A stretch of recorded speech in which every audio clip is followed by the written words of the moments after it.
Welcome to స్వయం పాకం. ఈరోజు రెసిపీ వచ్చేసి పప్పు పాలకూర అండి. ఒక గిన్నెలోని చిన్న సైజు కప్పు 2 గ్లాసుల కందిపప్పు తీసుకొని 2 టేబుల్ స్పూన్ల పెసరపప్పు, 2 టేబుల్ స్పూన్ల శనగపప్పు, ఈ 3 పప్పులు కలిపి పప్పు పాలకూరతో వండుకుందామండి.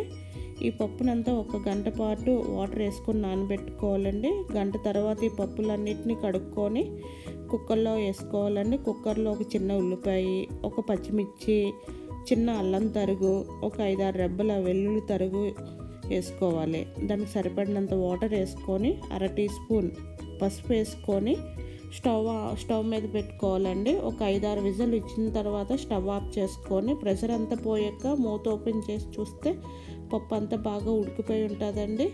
పప్పును బాగా మెత్తగా మెదుపుకోవాలి. ఆ పప్పులోనే దానికి సరిపడినంత ఉప్పుని, దానికి చిక్కదనాన్ని బట్టి వాటర్ని వేసుకొని కలుపుకొని పక్కన పెట్టుకోవాలండి. ఇప్పుడు పోపు కోసం ఒక ప్యాన్ పెట్టుకొని 2 టేబుల్ స్పూన్ల నెయ్యి వేసుకోవాలి. నెయ్యి 1 గరిట ఆయిల్ వేసుకోవాలి. ఈ బాగా వేడి ఎక్కినాక 1 టేబుల్ స్పూన్ జీలకర్ర, 1/2 టేబుల్ స్పూన్ ఆవాలు, కొంచెం ఇంగువ వేసుకొని మిక్స్ చేసుకోవాలండి. ఇప్పుడు 5-6 రెబ్బల వెల్లుల్లి వేసుకొని గోల్డెన్ బ్రౌన్ వచ్చినంత వరకు వేయించుకోవాలి.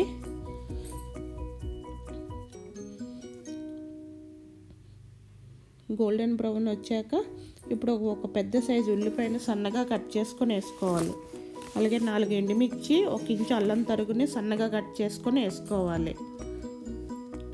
ఈ ఆనియన్ అనేది పింక్ కలర్లోకి రావాలండి. పింక్ కలర్లోకి వచ్చాక 2 పచ్చిమిర్చిని సన్నగా కట్ చేసుకొని వేసుకోవాలి.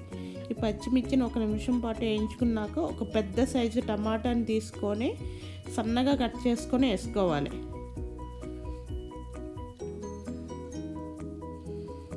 ఈ టమాటా అంతా బాగా మగ్గించుకోవాలండి.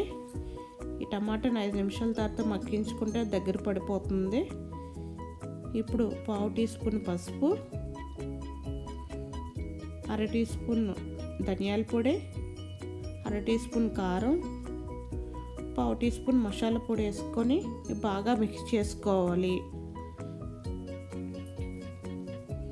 ఇప్పుడు బాగా మిక్స్ చేసుకున్నాక ఒక పెద్ద కట్ట పాలకూర కట్టను తీసుకొని సన్నగా తరుక్కొని బాగా వాష్ చేసుకొని ఇందులో వేసుకోవాలండి.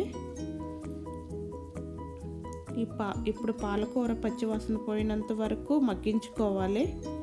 మసాలా అంతా తిప్పుతూ పాలకూరని అంత బాగా పట్టించుకోవాలి.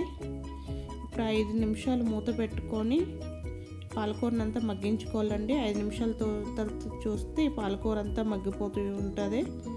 ఇప్పుడు పక్కన పెట్టుకున్న పప్పుని పాలకూరలో మిక్స్ చేసుకోవాలండి.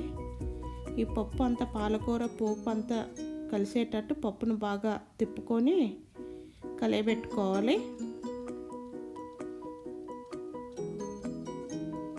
ఇప్పుడు ఈ పప్పుని పాలకూరతో పాటు ఒక 15 నిమిషాలు ఉడికించుకోవాలండి. ఇప్పుడు మన చిక్కదానాన్ని బట్టి ఇప్పుడే వాటర్ కావాలంటే వాటర్ వేసుకోవచ్చు, లేకపోతే అవసరం లేదండి. ఈ పప్పు పాలకూర ఒక 15 నిమిషాలు ఉడికించుకోవాలండి.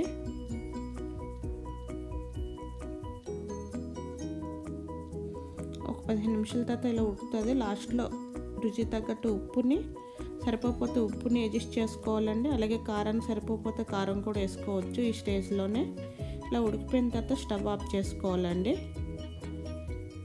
ఈ పప్పుని సర్వింగ్ బౌల్లోకి తీసుకోవాలి. ఈ పప్పు రైస్లోకి, చపాతీలోకి అయినా బాగుంటుందండి. మీరు కూడా ఈ రెసిపీని ట్రై చేసి నా కామెంట్ బాక్స్లో తెలియజేయండి. మీకు ఈ రెసిపీ నచ్చినట్టయితే లైక్ చేయండి, షేర్ చేయండి, నా ఛానల్ని సబ్స్క్రైబ్ చేసుకోండి. Thank you for watching.